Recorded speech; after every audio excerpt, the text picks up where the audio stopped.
Welcome to Samba Samba. Enjoy the video. You start by confirming the physical match, USB-C or USB-A, because the wrong port prevents any link.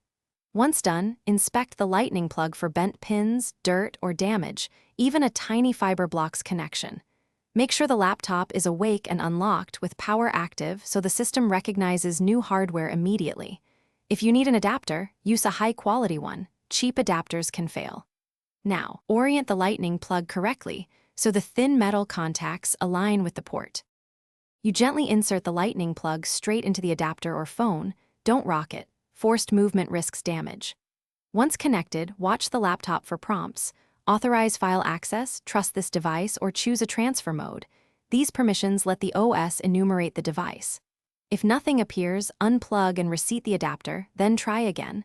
Adapters sometimes need a firm seat. Make sure cables and adapters are rated for data, not just charging, because charging-only cables won't expose file systems.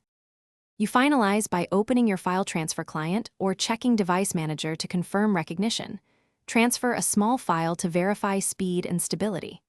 If the laptop does not detect the device, first try a different USB port, then a known good lightning cable, and lastly restart the laptop and the connected device.